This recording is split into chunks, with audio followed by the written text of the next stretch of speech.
안녕하세요. 여러분들과 함께 게임 개발을 공부하는 베르입니다. 지난 11편의 영상을 통해서 지금까지 우리는 어몽어스의 메인 메뉴와 게임 대기실의 기능을 만들었습니다. 그리고 드디어 그 긴 강좌의 다음 단계인 게임 플레이 파트로 넘어가게 되었습니다. 이번 영상에서는 어몽어스에서 자주 플레이하게 되는 더 스케일드 맵을 만들어 보도록 하겠습니다. 먼저 영상 하단의 링크에서 이번 작업을 진행하는데 필요한 리소스들을 다운로드 받아서 임포트합니다. 임포트가 완료되면 게임 플레이 씬으로 이동합니다. 제일 처음에는 씬에 배치된 오브젝트들이 잘 보이게 만들기 위해 하이어라키 뷰에 우클릭해서 라이트, 2D, 글로벌 라이트 2D 익스페리멘터를 선택해서 2D 광원을 배치해줍니다. 그 다음에는 임포트한 리소스 중에 맵의 가장 베이스가 되는 스프라이트 쉬폴을 찾아서 씬에 배치합니다. 그리고 이 쉬폴이 뒤에서 그려지게 만들기 위해서 오더인 레이어를 -32750으로 변경해줍니다. 이제 맵의 각 부분을 배치할 차례입니다. 하지만 그 전에 씬에 배치된 쉬폴을 살펴보면 각 부분을 배치하는데 필요한 가이드라인이 없어서 조금만 잘못 배치해도 맵이 제대로 연결되지 않을 가능성이 높아 보입니다. 맵의 각 부분을 제대로 배치해서 맵이 뒤틀어지는 것을 막기 위해서 리소스에 포함된 샘플 스프라이트를 맵에 배치하고 투명도를 낮춘 뒤 크기를 적당하게 맞춰줍니다.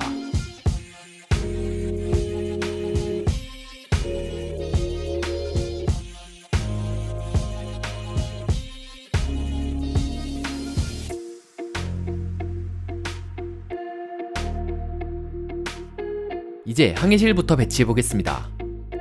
내비게이션스 폴더에서 프레임을 찾아서 배치하고 샘플 이미지와 크기를 맞춥니다. 적당한 비율을 찾으면 다른 파트 역시 그 비율에 맞춰서 배치해줘야 하는데 이때는 비율을 맞춘 상위 오브젝트를 만든 뒤 그 아래에 맵 오브젝트를 배치하면 훨씬 작업이 쉬워집니다.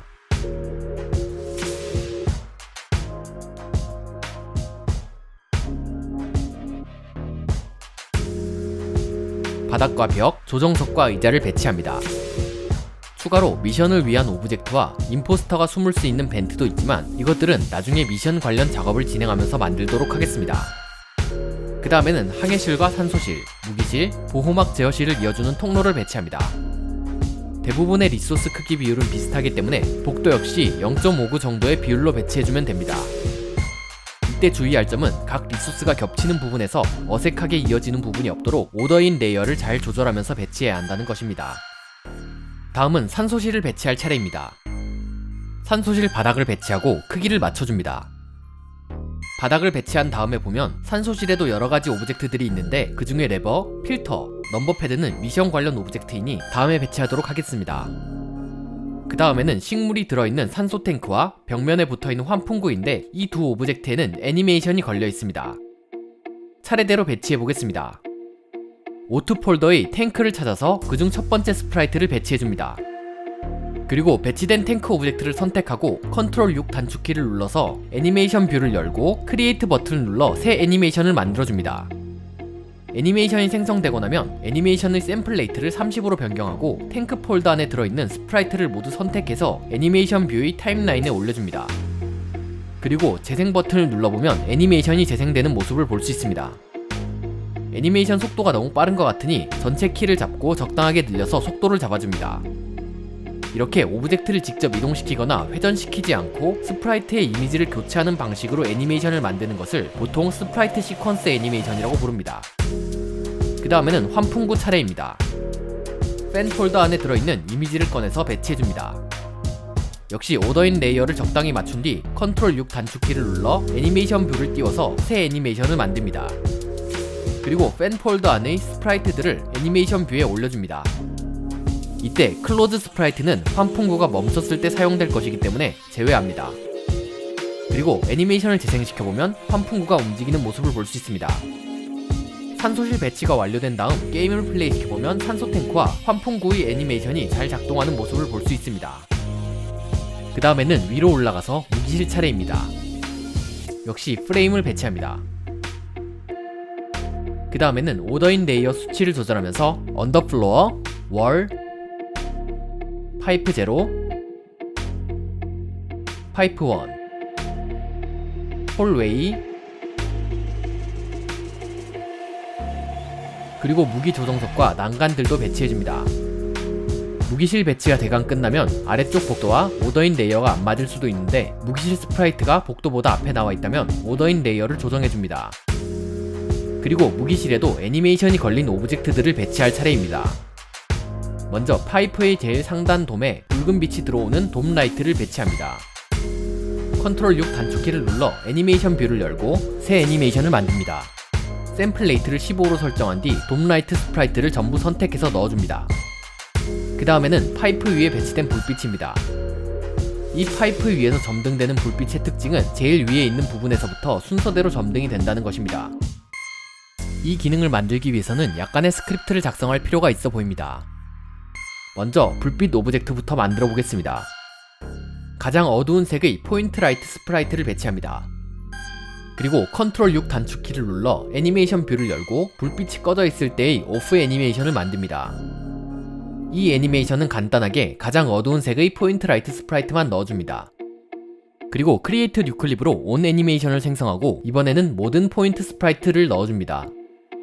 이 애니메이션을 재생해보면 불빛이 들어왔다가 서서히 꺼지는 모습을 볼 수 있습니다.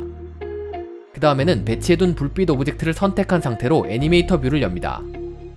그러면 우리가 생성한 포인트 라이트 오프 애니메이션과 포인트 라이트 온 애니메이션이 스테이트로 배치되어 있는 모습을 볼 수 있습니다. 애니메이터 뷰에서는 우선 on이라는 이름의 트리거 파라미터를 생성합니다. 그리고 오프에서 온으로 가는 트랜지션을 만들고 온 트리거가 들어왔을 때만 해지 익시트 타임 없이 전환되도록 만들어줍니다. 반대로 온에서 오프로 가는 트랜지션을 조건은 없지만 해지 익시트 타임으로 애니메이션 재생이 끝난 다음에야 넘어가도록 만들어줍니다. 이제 불빛이 순서대로 깜빡거리는 기능을 만들어 보겠습니다. 웨폰 파이프라이트라는 이름으로 C# 스크립트를 생성하고 스크립트 에디터를 엽니다. 먼저 애니메이션을 작동시키는 데 쓰일 애니메이터 변수와 다음 라이트가 켜지는 데까지 딜레이를 줄 wait for seconds 변수, 그리고 현재 라이트가 신호를 전해줘야 할 다음 라이트들을 담고 있을 리스트 웨폰 파이프 라이트 타입의 변수를 선언해줍니다.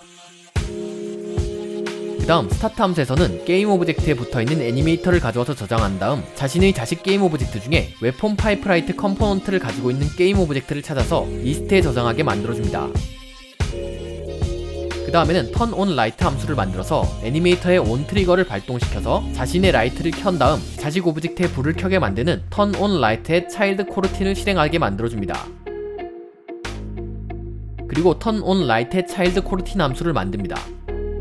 이 코르틴 함수에서는 앞에서 만든 wait for seconds 객체를 이용해서 잠시 딜레이를 둔 뒤 자식 라이트들에게 turn on light 함수를 이어서 실행하도록 만들어줍니다. 그 다음엔 다시 에디터로 돌아가서 가장 먼저 라이트를 켜도록 신호를 줄 C# 스크립트를 웨폰 파이프 라이트 스타터라는 이름으로 생성하고 다시 스크립트 에디터를 엽니다. 여기에는 1초 동안 딜레이를 줄 wait for seconds 변수와 제일 처음 신호를 받을 라이트들을 담고 있을 리스트 웨폰 파이프 라이트 타입의 변수를 선언해줍니다. 그리고 스타트 함수에서 자식 게임 오브젝트 중에 웨폰 파이프 라이트 컴포넌트를 가진 게임 오브젝트를 찾아서 리스트에 저장한 뒤 turn on 파이프 라이트 코르틴을 실행하게 만들어줍니다. 그 다음에는 turn on 파이프 라이트 코르틴 함수를 구현합니다. 이 코르틴은 1초 동안 대기하고 라이트에 신호를 주는 동작을 무한히 반복하도록 만들어줍니다. 코드를 모두 작성한 다음에는 저장하고 에디터로 돌아가서 돔 라이트 게임 오브젝트에 웨폰 파이프 라이트 스타터 컴포넌트를 붙이고 아까 만들어둔 포인트 라이트 게임 오브젝트에 웨폰 파이프 라이트 컴포넌트를 붙여줍니다. 그리고 제일 첫 포인트 라이트를 돔 라이트의 자식 게임 오브젝트로 만들어줍니다. 그 다음부터는 포인트 라이트를 복사해서 불빛이 이어져야 하는 순서대로 자식 게임 오브젝트로 만들어줍니다. 배치가 모두 끝나고 나서 게임을 플레이시켜보면 순서대로 불빛이 들어오는 모습을 볼 수 있습니다. 무기실의 마지막 작업으로는 홀로그램입니다. 앞의 다른 오브젝트들처럼 배치해주고 애니메이션 뷰를 열어서 새 애니메이션을 만든 뒤 스프라이트들을 애니메이션에 넣어줍니다. 그 다음은 식당입니다.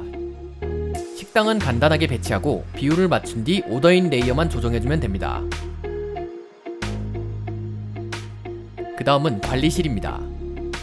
역시 프레임을 배치하고 비율을 맞춰줍니다. 그리고 플로어, 월, 체어, 홀웨이, 테이블 스크린과 홀로그램까지 어색한 부분이 없도록 배치해줍니다. 그리고 관리실 벽면 모니터의 애니메이션까지 만들어줍니다. 그 다음엔 상부 엔진실과 식당, 의무실을 연결해주는 통로를 배치합니다. 의무실에는 바닥 부분과 모니터, 스캐너를 배치합니다.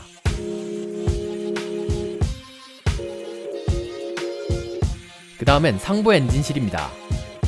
먼저 플로어를 배치한 다음 엔진을 배치하고 스프라이트 시퀀스 애니메이션을 넣어준 다음 적당한 속도로 재생되도록 샘플 레이트를 조절해줍니다. 그리고 엔진을 둘러싼 난간을 배치해줍니다. 그 다음에는 엔진에서 뿜어져 나오는 증기와 전기 스파크 효과를 추가할 차례입니다. 먼저 증기 효과부터 추가해봅시다. 스팀 스프라이트를 엔진실 근처의 적절한 위치에 배치하고 애니메이션 뷰를 연 다음 새 애니메이션을 생성합니다. 그리고 애니메이션 뷰의 타임라인에 스프라이트를 넣어준 뒤 적절하게 속도를 조절해서 증기가 뿜어져 나오는 느낌이 나도록 만들어줍니다.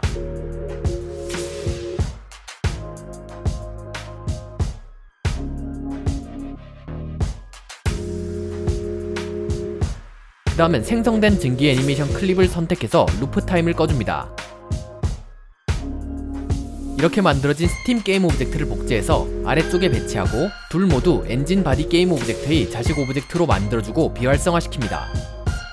이제 이 증기가 랜덤한 타이밍에 뿜어지게 만들 차례입니다. 엔진 바디라는 이름으로 C# 스크립트를 생성하겠습니다.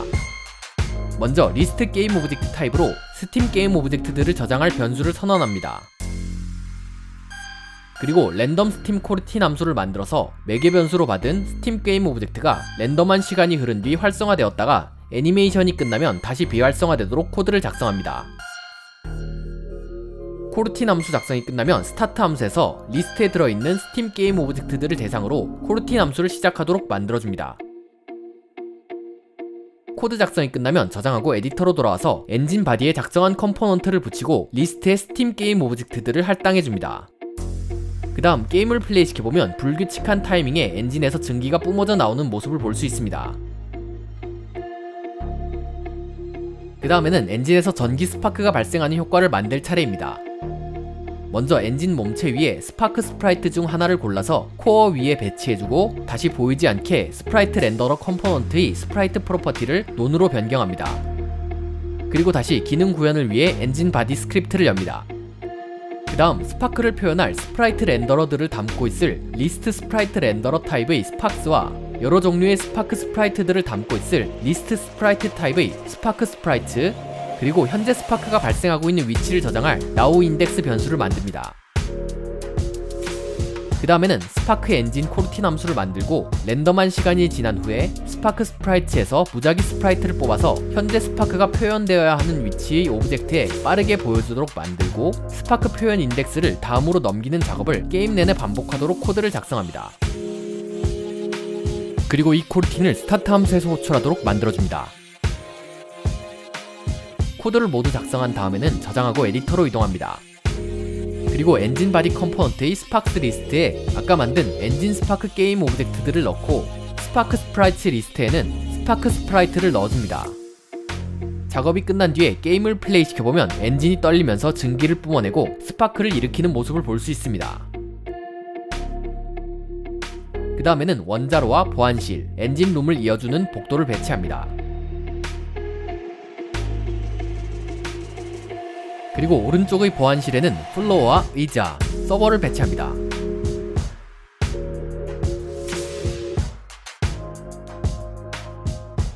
서버는 애니메이션을 만들어서 스프라이트들을 넣어줍니다. 이제 원자로를 배치할 차례입니다. 역시 프레임과 플로어, 월을 배치해줍니다.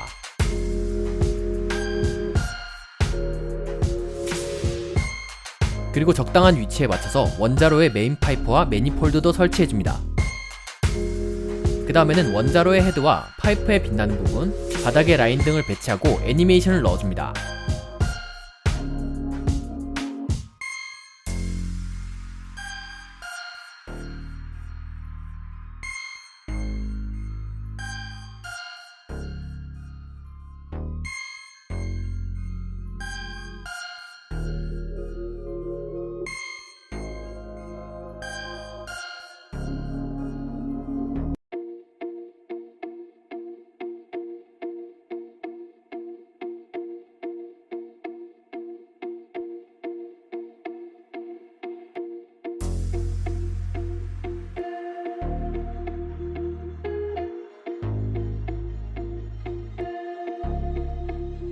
작업이 끝나면 하부 엔진을 배치할 차례입니다. 하부 엔진 쪽은 다행히도 작업할 양이 그렇게 많지 않습니다. 왜냐면 이미 상부 엔진에서 다 했기 때문이죠. 먼저 하부 엔진실 바닥을 배치합니다. 그리고 상부 엔진으로 가서 앞에서 만든 엔진을 복사해서 하부 엔진에다가 배치해줍니다. 하부 엔진 작업이 끝났으니 전기실로 넘어갑니다. 전기실에서는 바닥과 전기실 장비 몸체, 바닥에 깔린 전선, 벽에 걸린 전선만 배치하면 됩니다. 그 다음은 창고입니다. 창고 역시 간단하게 바닥과 창고 중간에 쌓인 컨테이너만 배치하면 됩니다. 창고와 보호막 제어실 통로를 배치합니다. 그 다음은 통로 아래쪽에 통신실을 배치할 차례입니다. 프레임과 바닥, 벽을 순서대로 배치하고 책상과 모니터 같은 오브젝트들도 배치합니다.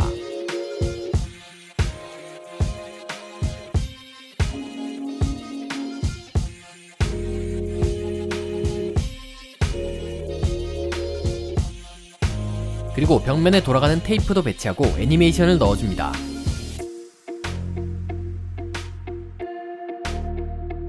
그 다음은 보호막 제어실입니다. 프레임을 먼저 배치하고 언더플로어와 벽, 바닥을 배치합니다.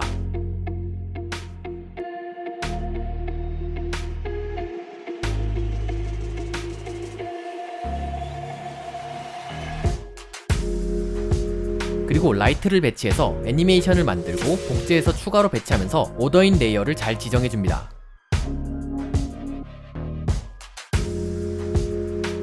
라이트 작업이 끝나면 난간도 배치해줍니다. 마지막 작업으로는 우주선 뒤쪽에 있는 로켓 엔진을 배치해야 합니다. 다시 원자로 쪽으로 이동하겠습니다. 엔진, 메인 폴더 안에 있는 스프라이트를 배치하고 애니메이션을 만들어줍니다.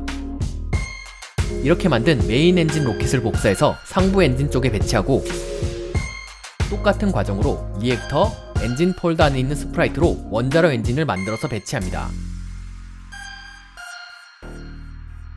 그리고 상부 엔진이 로켓 엔진을 복사해서 하부 엔진 쪽에도 배치해줍니다.